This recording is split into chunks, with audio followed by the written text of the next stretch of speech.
Well, hello. Here we are in New York, and I'm extremely happy and very honored to be in conversation today with three artists, three women that I've been inspired by, and they are some of my, I don't know, source of inspiration. All of them are part of a family. We're going to begin with Alison Knowles. You can wave. Alison, multidisciplinary artist. I'm sure you know her name by her connection with the Fluxus movement. Thank you for being here today, Alison. And we also have Jessica Higgins. I want to say hello, Jessica, from New York also. She's another great multidisciplinary artist. She's the daughter of Alison Knowles and artist Dick Higgins. And we also have Clara Joy. Hello, Clara. Thank you so much for being here.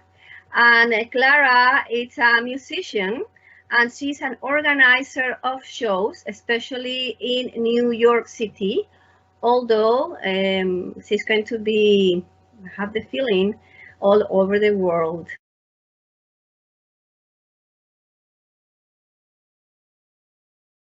The reason why we're going to have this conversation is because recently I got inspired by young artists and students. And we were talking about their practice. We were talking about their artwork. And we were talking about where we find inspiration to keep creating in difficult times. And also, we were talking about how to find our own voices in a world that it seems like sometimes there is too much noise. There are too many images, not only on television, but also on the phones, in the computers, in Instagram, in TikTok. So, to try to be inspired, we have three women from a single family of artists, and I'm going to share with you some of the questions from these students.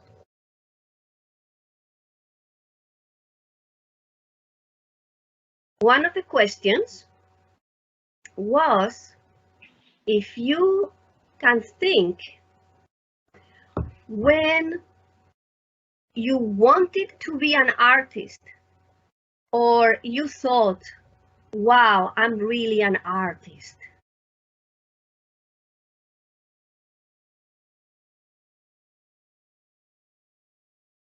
I remember that I was encouraged. If I made a drawing or talked about something I was working on, my father would support it, put it up on the wall, talk about it, ask me to do more. So I was encouraged as a young person to make art. Wow, what amazing answered Alison. We need to be encouraged. We need to have our work to be seen. We need people to talk about our work. And you had that right from the beginning, from your father, within your family.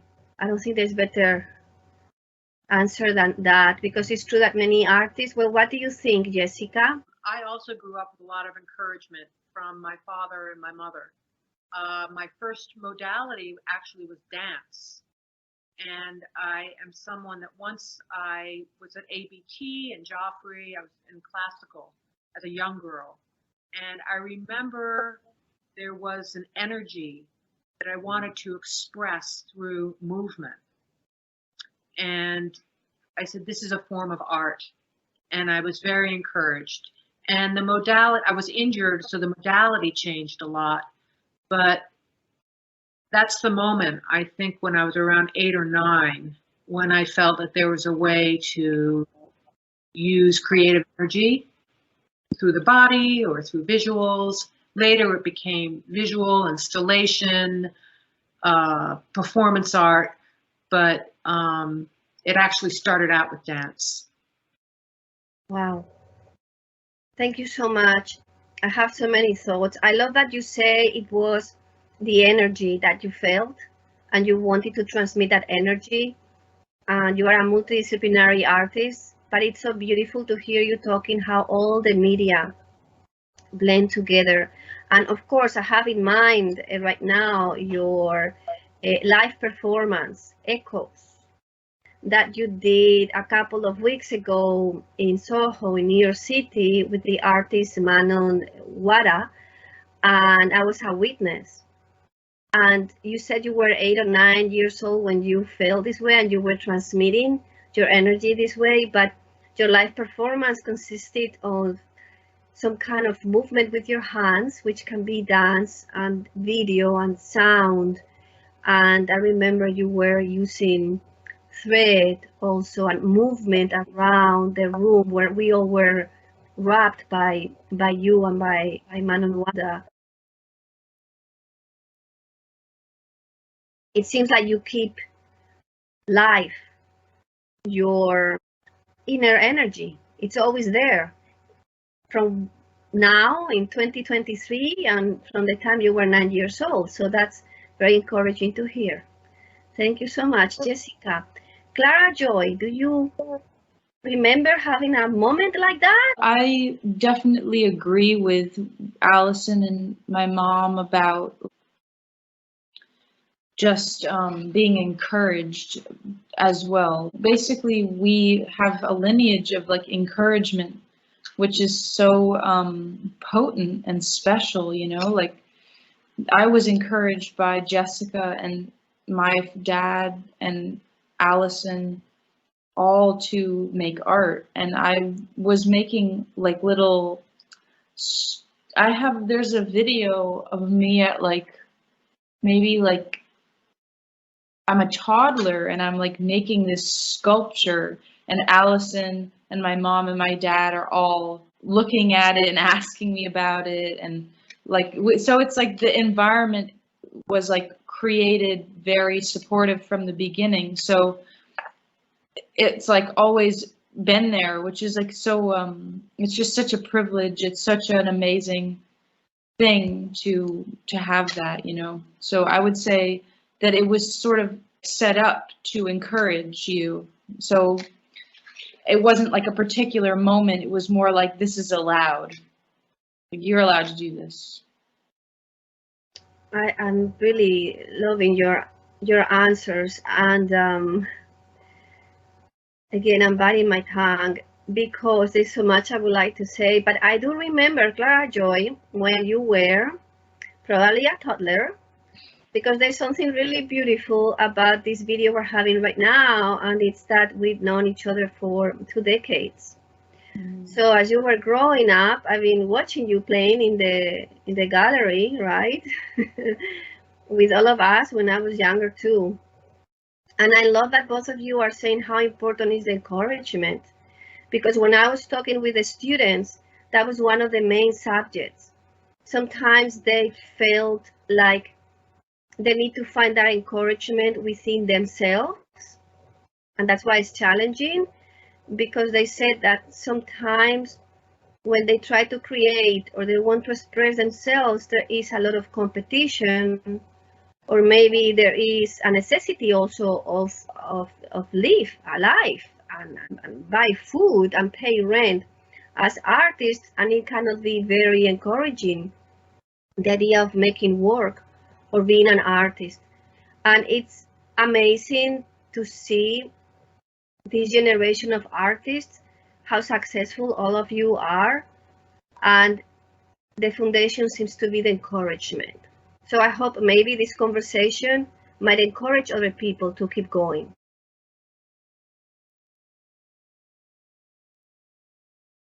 Alison, people were mesmerized by you, by your work, especially because there is an exhibition with your work and Dick Higgins' work in Madrid. As you know, I'm from Spain. You can hear my accent. So the students were very excited to ask you questions, because sometimes when they want to get to know artists, they cannot talk to the artists themselves. When you go to a museum or an exhibition, the artist is not there. You cannot talk to them. You might talk to maybe the curator or a teacher. So they were very, very happy they could ask you directly questions. And they saw that you had worked with great artists, of course, your husband, Dick Higgins, but also Marcel Duchamp, also John Cage, who are very inspiring people too, very inspiring artists. And they wanted to ask you, how was it? Yes, I worked with Duchamp, but I wasn't close to him. Did you make anything with him, like those hearts over there?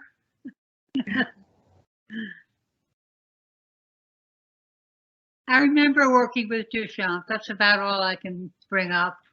There was the piece of the hearts that Jessica is mentioning, that you did the hearts, and in the label they said Alison Knowles and Marcel Duchamp working together. I think she worked with helping to select the color, doing the colors. I think I helped, That yes. was the main thing with that.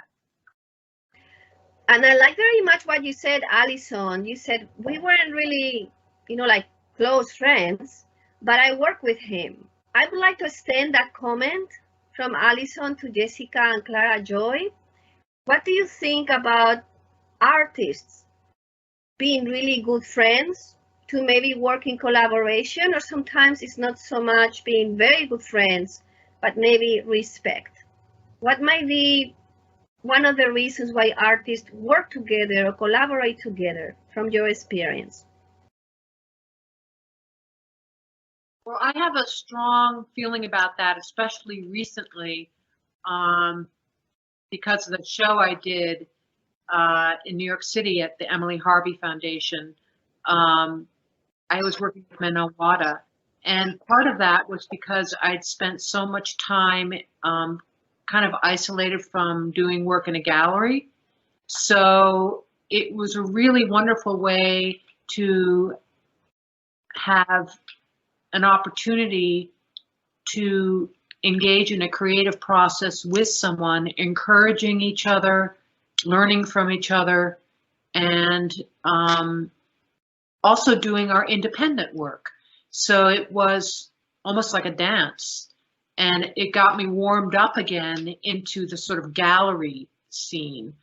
And I really actually think that if you're on the same wavelength with another artist, there's a lot of potential there to create some really good work. I like the combination of doing independent and collaborative. So that worked for me. I thought it was wonderful. And, I'm also thinking of Fluxus. I think of art movements like Fluxus, collaborating and or inspiring each other. The Artist Museum, another group of wonderful artists that would meet around the world that I was a part of. Alison was asked to be a part of. Josh was a part of. And they were also like-minded people that would make their own work or inspire each other and be supportive and encourage each other. So those are all things that you can get in groups or when you're doing a collaboration. And there's a huge potential to learn, to perceive the world in a different way. It's a way of educating. I really like it. It's so deep what you're saying, and the connection to the movement Fluxus. And I love what you're saying about the collaboration, but never losing who you are or what your voice is. Clara Joy, is there something you would like to add about what your grandmother and your mother mentioned? I mean, I think that basically, like, I never really collaborated with any artists when I was songwriting. and just organizing shows with other artists and making like music happenings and stuff has been extremely inspiring. Like I never realized how inspiring it is to work with other artists, because what it does is it basically keeps you like tapped into a pool of how other people are thinking about stuff and sharing it. And you forget that people do it differently than you do, and like you admire the differences, and it can teach you how to do those things in new ways as well. So I think collaboration is extremely important, even if it's not making a piece together, but just even just performing on the same event together. Like it's very important to be connected to other artists, because it can be so lonely if you don't have that. Yeah. We talk a lot about feeling lonely, and I was mentioning that my first friends in New York City were you, when I didn't even know Alison was an artist. So I met you first as human beings, but of course you were creative souls with lots of imagination. And I love what you said, that when you admire the differences, that can be, what a beautiful sentence, to admire the differences. And that's where you can be inspired. I wanted to ask also how important, or if it's important, imagination. What do you think about imagination? Very important. Why imagination is so important? Well, because it's different for everyone. Mm. Your imagination and mine could be very different, and they're both needed. Everything seems to be preordained and arranged for you to do it, but for you yourself to take charge of something happening is where I came from with Fluxus. What's important is that not one of us is like another. And so what you're thinking as for an action, or what you look like, or what you could do, is not what I could do. And we need both. We need you, and we need me, and we need someone to look at it and say, this is what I want, or that's a good one.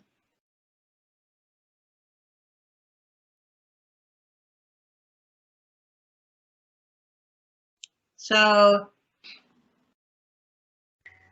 I hear you. You have it so clear in your mind, Alison. You are saying extremely important things, and you are saying them like they are easy to do, but they are not. Because one of the, like I was saying, one of the most challenging things was to find your own voice for the artists. And I think what you're saying is, if we allow ourselves to use our imagination, that might be a way to really listen to our inner voice, to get to know our individuality, to get to know what is the potential that we have as human beings or artists. And that's why imagination is so important, it's unique. It's so beautiful, that idea, very beautiful. What do you think, Jessica? Do you agree, or you don't? Do you? Imagination is an innovation and a part of evolving. So even spiritually, to imagine if you're having a challenge in your life, in your work, or even in your everyday life outside of art, which isn't a lot, but there, I think we're in a system that is at times very kind of cookie cutter and becoming more that way, that it's important to use one's imagination to retain one's freedom in some regard, so that we're not all in the same white box. Yeah. You made the connection with imagination and innovation. And it sounds to me very hopeful, like there is hope at least you made me think that as long as there is imagination and as long as we want to innovate, then there is a solution, for whatever challenge we have in the world. Personally, I think that's why art and artists are essential, are very important, because of our connection to creativity, to imagination, to creation, and to change. Clara Joy, what do you think?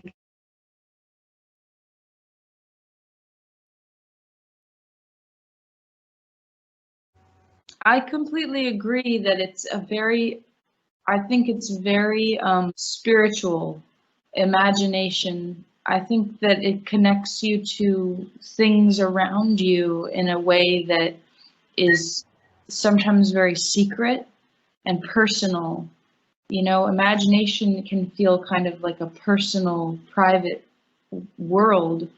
So it takes a lot of courage to share it.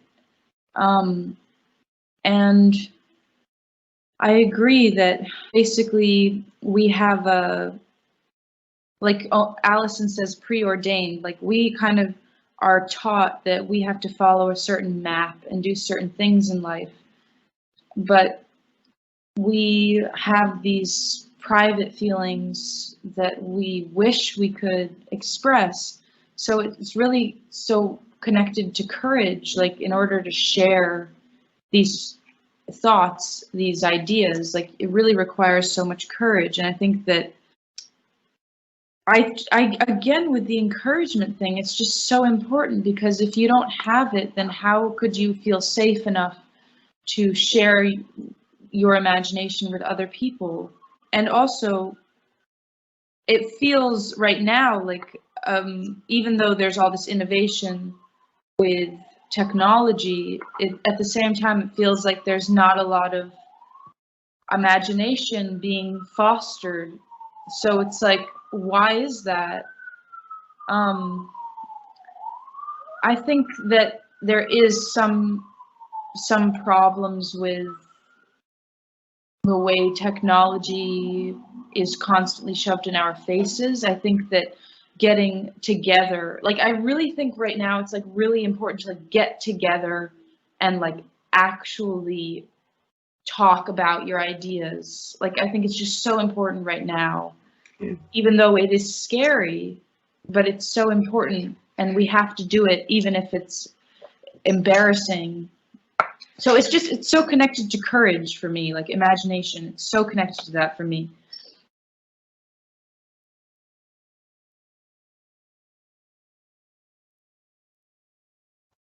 I'm so glad we are recording these answers and your answer, Clara Joy, because we need courage. Mm-hmm. I love what you said, that sometimes we might be a force, or we have to somehow put more ideas into our minds because of all this new technology, or we may have to forget the kind of things that are modifying maybe our original thoughts. And I would like to add that I think it takes a lot of courage also, that we are, the four of us here, we found time to answer questions from the students. I know that you said that the system goes in a certain way, and look at us. We just gathered together and we said, it's impossible that the students may want to ask questions to the artists who are in the museum in Madrid in the Reina Sofia. But you know what? Let's break the protocol and let's just have a conversation and say really what we think. And we're being kind of risky right now because we are talking like we are in our kitchen, and we were wondering if maybe we would like to make this conversation public or not.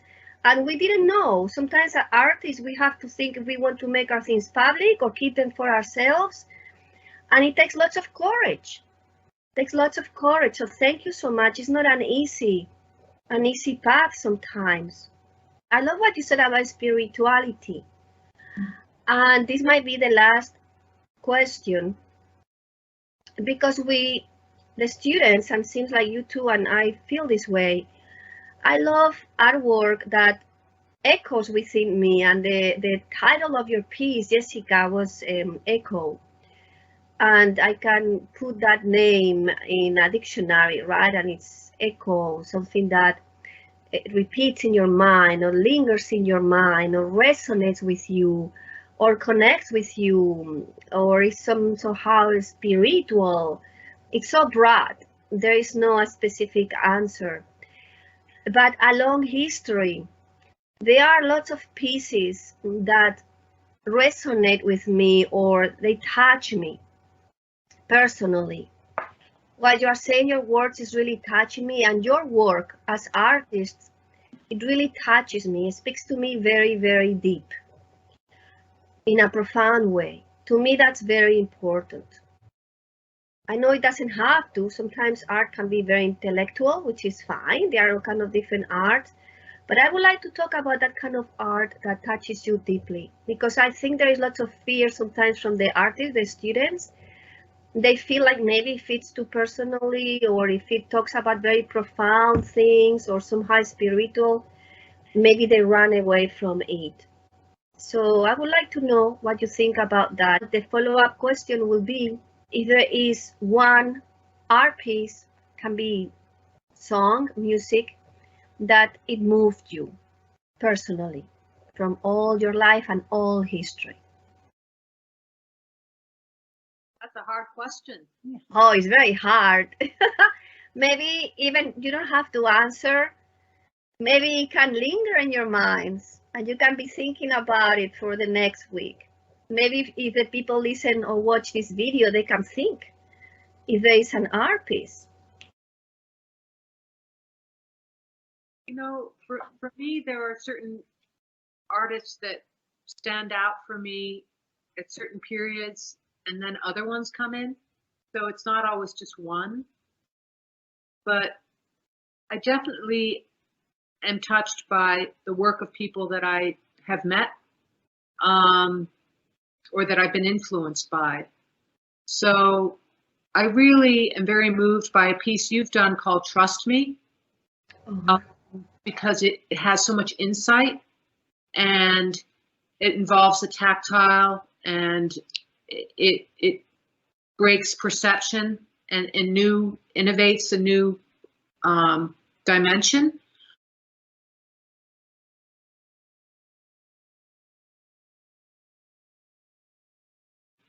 I'm also very moved by an early poem that my mother published of me knitting as a girl, and the piece is called Mantra for Jessie, Some Help with Sleeping. And I was having a difficult time sleeping, and I was knitting, and the thread had many colors on it, and she wrote down the different colors as I knitted them and later published it. And it sounds very simple, but it's an early example of being affected by everyday life as art, which is something that as a mentor in some regards, Alison, that's an early memory. But I love what you said, that when you know the artist, it adds some level of knowledge maybe, right? And that moves you deeply. Like Alison was saying before, maybe I don't know them too much, but when I work with them, you get to know the piece more. Alison, you are such a source of inspiration for so many people. And you are creative, you are active, you have an amazing health. You are a superwoman. I mean, we all want to be like you, Alison. You have so much strength. The students, and also I, would like to know, do you have any secret to keep in touch with your inner voice? I think the inner voice is most important. There are always people who will tell you what to do and what the situation demands, but what you think And what you want to do is unique. So the inner voice of the artist seems That's like right. That's the most important. that's the most important thing. Yes.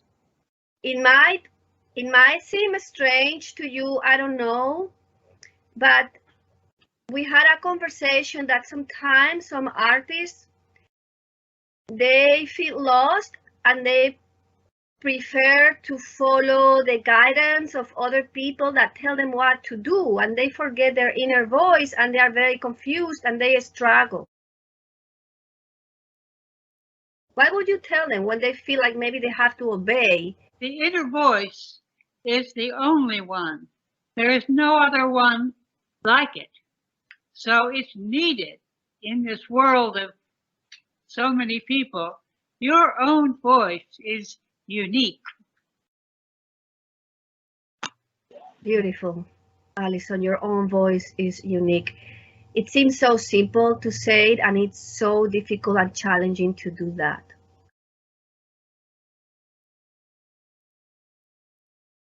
What do you think, Clara Joy, about what your grandmother said, Alison Knowles? I mean, I completely agree. I think you can, the thing about it is you should keep going and do the things that are meaningful to you, because as much as outside opinions are helpful, at the end of the day, like, this is your life. You need to do what you need to do, because this is no one else's life. There are people in your life, but it is not their life, you know, it's yours. And so you need to use it the way you would use it. And, you know, I think that people are very afraid to fail. You know, people want outside opinions because they can be afraid to fail. And I think that then you have to think as well, like, what is the worst thing that could happen if you did make something that wasn't your best? You know, we have to do these things anyway in order to grow. And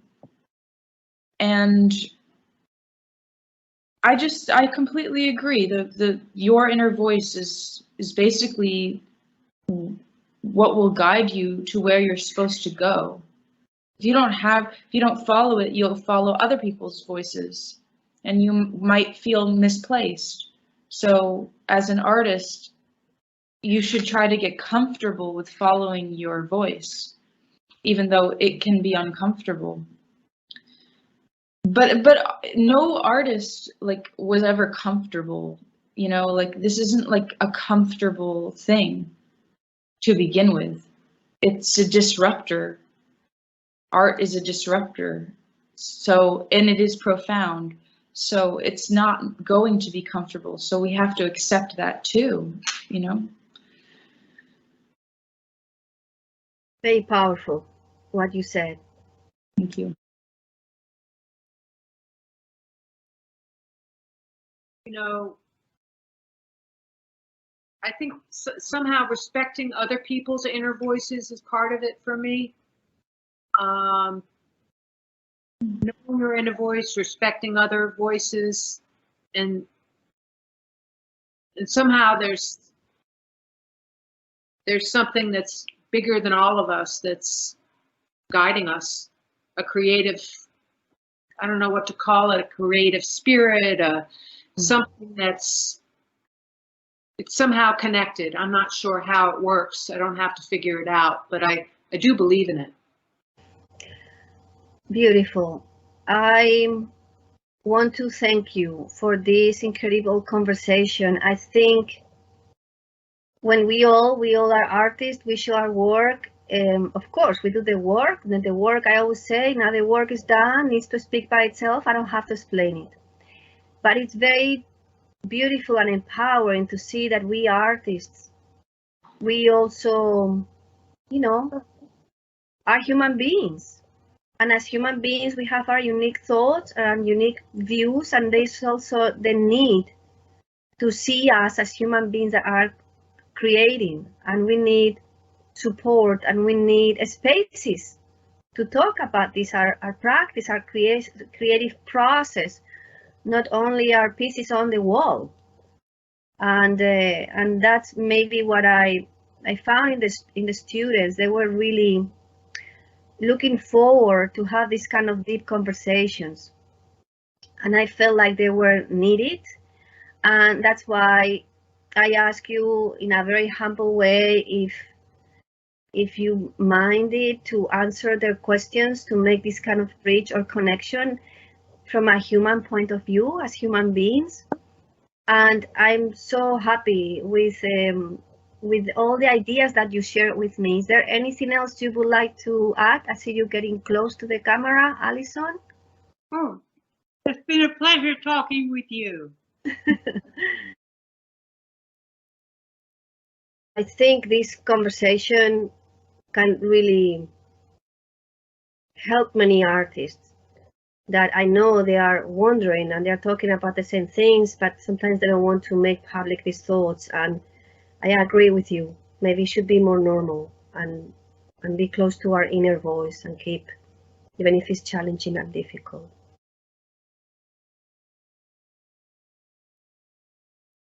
As we finish the video, I know people can find the work of Alison Knowles everywhere.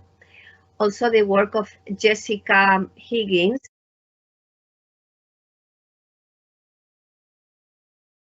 And Clara Joy, how can we find your work too and your composition? I have a band camp called Clara Joy, and you can look me up on YouTube and Google, and you'll find me. Wonderful.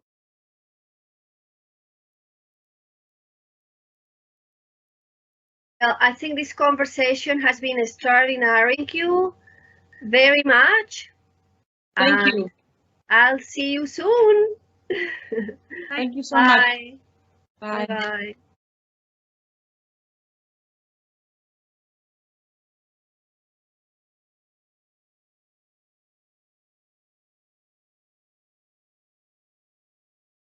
It's so beautiful to see how the whole family, hopefully there are more families that encourage art to their children. What do you think? You seem happy. Alison, I think I'm a very lucky duck.